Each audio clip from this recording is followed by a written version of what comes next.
De nombreuses sociétés, de nombreuses entreprises financent leurs activités en retardant le paiement de leurs fournisseurs.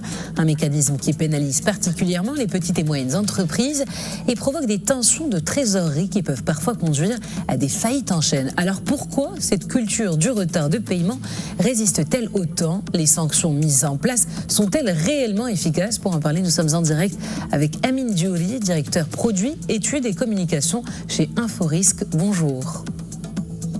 Bonjour, merci de me recevoir. Merci de répondre à nos questions. Alors, quand on parle de délai de paiement, de quoi parle-t-on exactement? Pourquoi est-ce que ce phénomène est-il considéré comme un véritable poison pour l'économie? Alors déjà, on parle de délai de paiement et de retard de paiement. La loi fixe un cadre légal qui ne doit pas dépasser 120 jours. Au-delà de 120 jours, on parle de retard de paiement. Et c'est ce retard de paiement qui pénalise aujourd'hui une majorité d'entreprises, notamment les TPE. Il faut savoir une chose, c'est qu'il y a environ 15 000 sociétés marocaines qui sont défaillantes chaque année. Et la cause principale, ce sont les défaillances, ce sont les retards de paiement, pardon. Et les principales victimes, ce sont les très petites entreprises. Et donc, forcément, cette question des délais de paiement, elle est centrale pour la survie, pour la vie des entreprises. Et heureusement, il y a eu des nettes améliorations ces dernières années, notamment la loi 69-21 qui est entrée en vigueur. Alors, malgré les lois et les pénalités mises en place, pourquoi est-ce que le retard de paiement continue-t-il à être aussi répandu au Maroc? Est-ce devenu une sorte de mode de financement parallèle des entreprises? Alors oui, c'est un mode de financement, pas parallèle, c'est un mode de financement. Comme vous l'avez dit dans votre introduction, c'est la première source de financement des entreprises. Et j'entends souvent dire que le crédit interentreprise est un mal. Non, c'est pas un mal, c'est une sorte de carburant pour faciliter le business entre deux entreprises. Évidemment, dans un monde idéal, on aimerait que le fournisseur paye immédiatement, que le client paye immédiatement son fournisseur. Mais malheureusement, ça n'est pas le cas. Dans la plupart des cas, il y a un crédit qui est accordé, mais ça n'est pas grave tant qu'il n'y a pas de retard de paiement, c'est-à-dire qu'on ne dépasse pas le délai légal. Et le vrai problème qu'on a eu ces dernières années, c'était ce fameux retard de paiement qui dépassait largement le cadre des 120 jours. On était à un moment donné sur plus de 200 jours de délai de paiement, c'est-à-dire qu'on dépassait facilement les 80 jours de retard de paiement.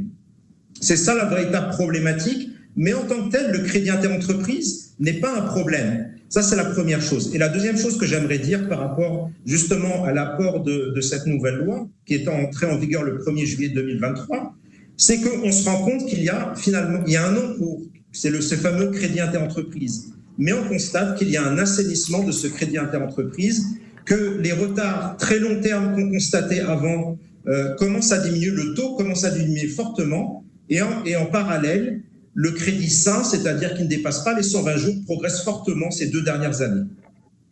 Alors pourquoi les PME sont-elles les plus vulnérables face à ces retards de paiement? Et peut-on dire aujourd'hui que les délais de paiement participent aux faillites d'entreprises au Maroc? Alors les deux affirmations sont vraies. Effectivement, les retards de paiement sont la cause principale des défaillances d'entreprises, des très petites entreprises. Alors pourquoi ça arrive?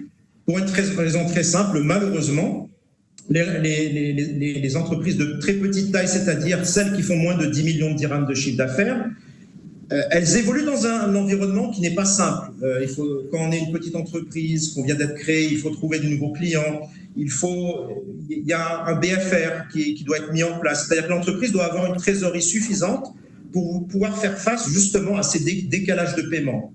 Et malheureusement, compte tenu du capital initial de l'entreprise, qui est souvent faible, on parle quand même d'un capital social médian de 100 000 dirhams, ça ne suffit pas pour faire face justement à ces décalages de paiement dans le temps. Je l'ai dit tout à l'heure, ce fameux décalage, ce crédit interentreprise n'est pas un mal en tant que tel, mais l'entreprise qui doit être payée, malheureusement, doit avoir aussi une trésorerie suffisante. Alors, évidemment, on peut se dire cette entreprise peut aller voir son banquier et lui demander un crédit de trésorerie qui lui permettra de tenir jusqu'à que son client le paye.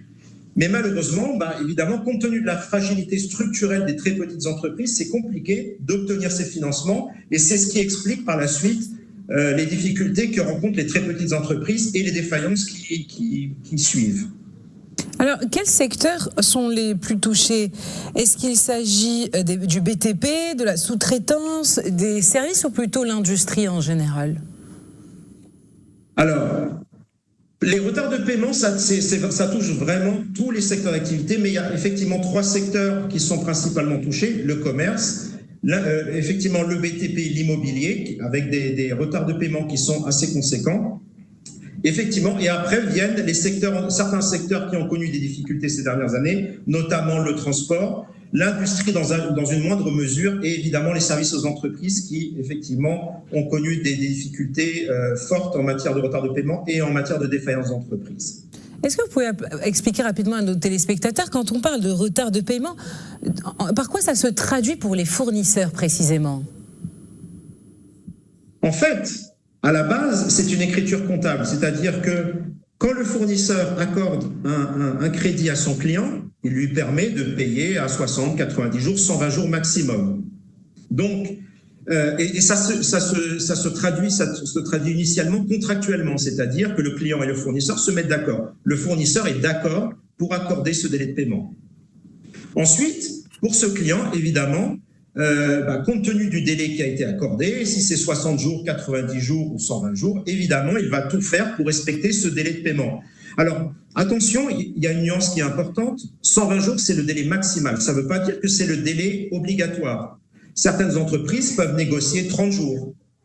30 jours, c'est-à-dire au bout de 30 jours, il faut payer. Le 31e jour, vous êtes en retard de paiement. Même si vous ne dépassez pas les 120 jours de délai de paiement, vous êtes quand même en retard contractuellement par rapport à ce que vous avez négocié avec votre fournisseur. Donc, la norme n'est pas le délai à ne pas dépasser, c'est 120 jours, mais vous pouvez négocier des délais qui sont moindres. Alors, est-ce que certaines grandes structures utilisent-elles justement leur puissance pour imposer des délais excessifs? Vous avez dit que 120 jours c'était la limite, mais est-ce que parfois on peut tomber sur plus que 120 jours? Est-ce que c'est des exceptions justement? Alors, vous avez raison d'évoquer ce point, et c'est important. Alors, aujourd'hui, les grandes entreprises, celles qui font plus de 50 millions de dirhams de chiffre d'affaires, ont des obligations par rapport à la loi, c'est des déclarations qu'elles doivent faire trimestriellement. Et elles doivent déclarer les factures qui dépassent justement ce seuil de 120 jours. Et les pénalités pécuniaires sur ces factures en retard sont très élevées. C'est 2% par montant de facture. Donc ça peut atteindre des montants astronomiques.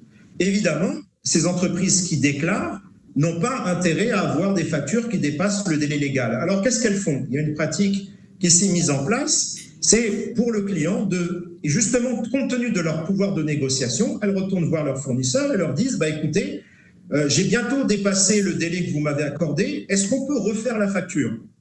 On refait la facture et 120 jours où le délai contractuel recommence à courir. On annule une ancienne facture et on en crée une autre avec un nouveau délai de paiement.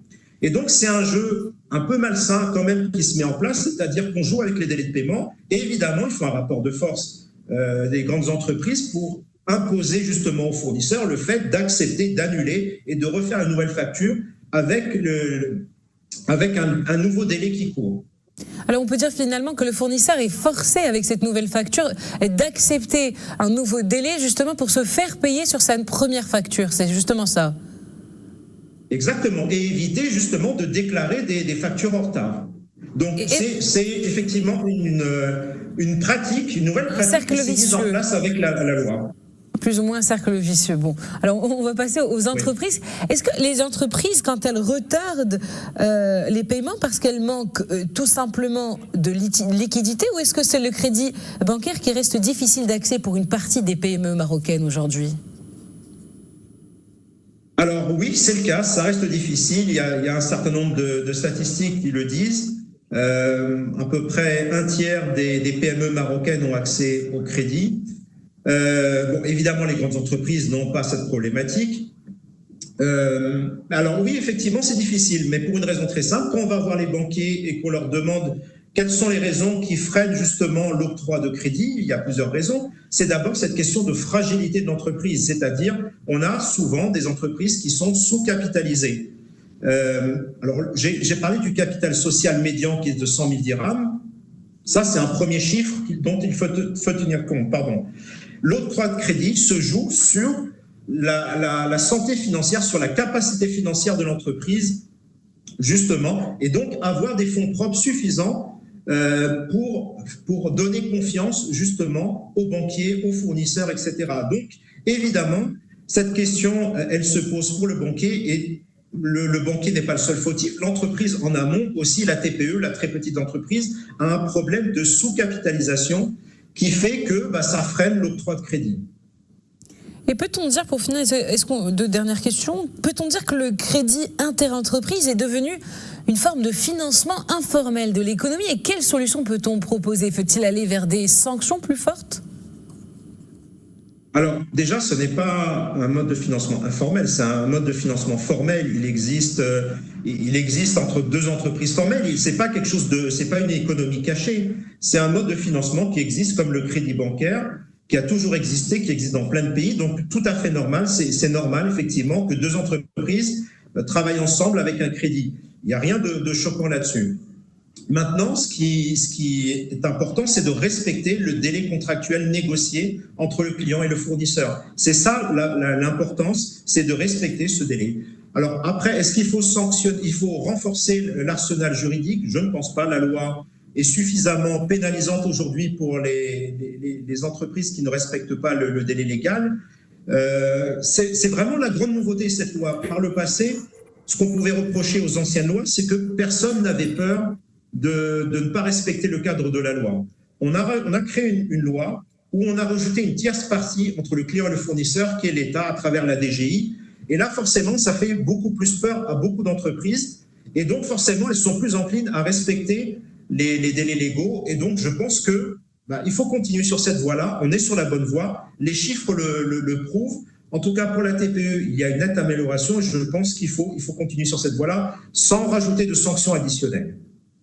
Eh bien, merci Amine Djouri pour toutes ces précisions. Je rappelle que vous êtes directeur produits, études et communication chez Inforisque. Merci à vous. On continue ce journal et tout de suite le